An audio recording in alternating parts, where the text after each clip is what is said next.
एक बार एक गांव में झूरी नाम का एक किसान रहता था। उसके दो बैल थे, हीरा और मोती। दोनों ही बैल हट्टे कट्टे व बलशाली थे। झूरी को उन दोनों से बहुत लगाव था। दोनों बैल भी झूरी को बहुत पसंद करते थे। हीरा और मोती का आपस में इतना लगाव था कि यदि कभी एक खाना न खाए तो दूसरा भी घास को मुंह तक नहीं लगाता था। एक दिन की बात है, झूरी की पत्नी का भाई गया दोनों बैलों को अपने साथ ले गया।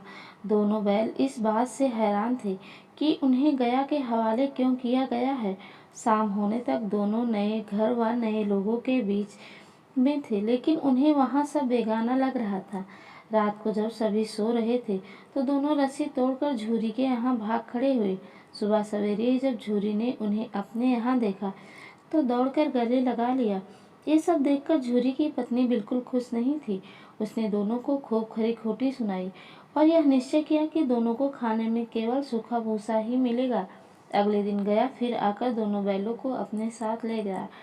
गया पिछले कल की घटना से बेहद क्रोधित था, इसलिए उसने वहां भी दोनों को खाने के लिए सूखा भूसा ही दिया। किसी तरह रात कटी और सुबह दोनों का हल जोतने के लिए खेतों में ले जाया गया। हालांकि दोनों ने जैसे एक कदम भी न उठाने की कसम खा रखी थी। दोनों की खूब पिटाई हुई। रात को खाने में फिर भूसा मिला। दोनों निराश खड़े थे कि तभी वहाँ एक छोटी सी लड़की आई और दोनों को एक एक रोटी खिलाकर चली गई। एक एक रोटी से दोनों का पेट तो नहीं भरा, लेकिन उनके दिल को सुकून जरूर मिल गया था। पता चला कि उस लड़की की सगी माँ के मरने के बाद वह सौतेली माँ के पास रहती थी। उसकी सौतेली माँ उसे मारती रहती थी। शायद यही वजह था कि उसे बैलों के लिए अपनापन था। दोनों उस छोटी लड़की के बारे में सोचकर चुपचाप अपना समय बिताने लगे। एक रात दोनों ने सलाह करी कि वे दोनों गले में बंधी रस्सी को चबा चबा कर तोड़ देंगे और वहां से भाग जाएंगे। उसी रात जब वे रस्सी को तोड़ने की कोशिश कर रहे थे तो वही छोटी लड़की वहां आई और उसने दोनों को रस्सी से आज़ाद कर दिया। दोनों ने छोटी लड़की से विदा ली और दौड़ने लगे। इतने में गया को इसकी खबर लगी और वह अपने आदमियों के साथ उन दोनों के पीछे दौड़ पड़ा। हीरा और मोती इतना तेज भागे कि उन्हें अपने घर का रास्ता भी याद न रहा। वे रास्ता भटक गए थे। दोनों को भागते भागते भूख भी लग पड़ी थी। रास्ते में मटर का एक खेत था। दोनों ने वहां जाकर जमकर मटर खाए। अभी दोनों खेत में चर ही रहे थे कि वहां एक सांड आ धमका। दोनों ने हिम्मत दिखाकर उसे वहां से खदेड़ दिया। इतने में मटर के खेत के सेवक हाथों में डंडा लिए हुए पहुंचे। हीरा के पास भागने का मौका था, लेकिन जब उसने देखा कि सेवकों ने मोती को पकड़ लिया है तो वह लौट गया।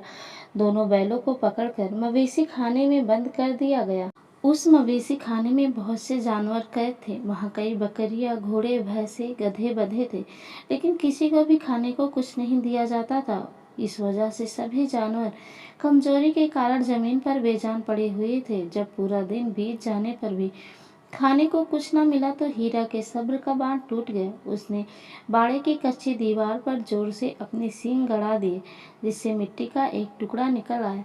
यह देखकर हीरा को हिम्मत मिली और वह दौड़ दौड़ कर अपने सींगों से दीवार की मिट्टी गिराने लगा। तभी मवेशी खाने का चौकीदार हाथ में लालटेन लिए जानवरों की हाजिरी लगाने आ पहुंचा। हीरा की करतूत देखकर उसने उसके डंडे से पिटाई शुरू कर दी और उसे मोटी रस्सी से बांधकर वहां से चला गया। हीरा ने मोती से कहा, आज अगर यह दीवार गिर जाती तो यहाँ बंधे हुए कितने ही जानवर आजाद हो जाते। यदि ये थोड़े दिन और यहाँ रुके तो कमजोरी से इनका मरना निश्चित है। यह सुनकर मोती बोला, अगर ऐसी बात है तो मैं भी जोर लगाता हूँ। ऐसा कहते ही मोती ने दीवार में उसी जगह वार किया और लगभग 2 घंटों की कड़ी मेहनत से दीवार को तोड़ गिरा दिया। दीवार के गिरते ही घोड़े, भैंसे, बकरियां सब जल्दी से भाग गई, लेकिन गधे वहीं खड़े रहे। लाख मनाने पर भी गधे अपने डर की वजह से वहीं खड़े रहे। उधर मोती अपने दोस्त हीरा की रस्सी को तोड़ने की पूरी कोशिश करता रहा। अब जब सुबह होने वाली थी तो हीरा ने मोती से कहा, दोस्त, मुझे नहीं लगता आज यह रस्सी टूटेगी। तुम यहाँ से भाग जाओ, वरना सबको पता चल जाएगा कि यह सब तुमने ही किया है। मुझे यहीं छोड़कर तुम चले जाओ। यह सुनकर मोती की आंखों में आंसू आ गए। वह हीरा से बोला, मित्र, मैं इतना स्वार्थी नहीं हूँ कि मुश्किल के समय में तुम्हें छोड़कर चला जाऊं। मैं मरते दम तक तुम्हारे साथ ही रहूंगा। मुझे हर अपराध की सजा स्वीकार है। कम से कम इन जानवरों की जान बचाने का आशीर्वाद तो मिलेगा। इतना कहकर मोदी ने गधों को सींग मार मार कर बाड़े से भगा दिया और स्वयं हीरा के पास आकर सो गया। सुबह होते ही चौकीदार, मुंशी व अन्य सेवकों को जब इसकी भनक लगी तो मोती की खूब मरम्मत हुई और उसे भी मोटी रस्सी से बांध दिया गया। लगभग 1 हफ्ते तक दोनों वहीं बंधे रहे, लेकिन उन्हें खाने को कुछ नसीब नहीं हुआ। उन्हें केवल पानी ही पिलाया जाता। दोनों की हड्डियां निकल आई थी। एक दिन बाड़े के सामने उनकी नीलामी शुरू हुई, लेकिन वो दोनों इतने कमजोर थे कि उन्हें खरीदने के लिए कोई तैयार नहीं था। तभी एक आदमी सामने आया और दोनों बैलों को टटोलने लगा। मुंशी से कुछ मोल भाव करने के बाद वह उन दोनों को लेकर चल पड़ा। दोनों बैलों की नीलामी हो चुकी थी। हीरा और मोती दोनों डरे हुए थे। उनसे चला भी नहीं जा रहा था, लेकिन डंडे के डर से बेचारे उस आदमी के साथ साथ चलने लगे। सहसा दोनों को महसूस हुआ कि यह वही रास्ता है जहाँ से गया उन्हें ले गया था।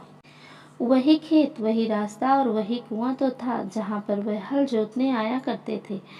अब उनकी सारी थकान दूर होने लगी और वह दोनों तेज तेज चलने लगे। जैसे ही उन्हें अपना घर और अपने बांधे जाने की जगह दिखाई दी, दोनों भागकर उस ओर चल दिए। द्वार पर झूरी बैठा हुआ था। जैसे ही उसने दोनों बैलों को देखा, उसने उन्हें गले लगा लिया। दोनों बैलों की आंखों में आंसू आ गए। तभी वह आदमी वहां बैलों के पीछे पीछे पहुंच गया और उसने दोनों बैलों की रस्सियां पकड़ ली। झूरी बोला, ये मेरे बैल हैं। आदमी ने कहा, मैंने इन्हें मवेशी खाने की नीलामी से खरीदा है।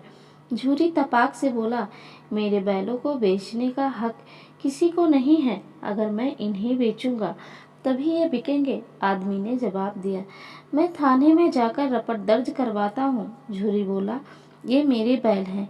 इसका सबसे बड़ा सबूत यह है कि यह मेरे द्वार में खड़े हैं। फिर उस आदमी ने आव देखा ना ताव और बैलों को अपनी ओर खींचने लगा। तब दोनों बैलों ने भी उसे अपने सींगों से खदेड़ दिया और गांव से दूर भगा दिया। इतनी देर में दोनों बैलों के लिए भूसा, दाना, चारा भर दिया गया। हीरा और मोती दोनों मिलकर चारा खाने लगे। झूरी साथ में खड़ा उन्हें सहला रहा था। तभी झूरी की पत्नी भी अंदर से आई और उसने दोनों बैलों के माथे चूम लिए और खूब प्यार किया। कहानी अच्छी लगी हो तो लाइक, शेयर, सब्सक्राइब करना ना भूलें। आप सबका बहुत बहुत धन्यवाद।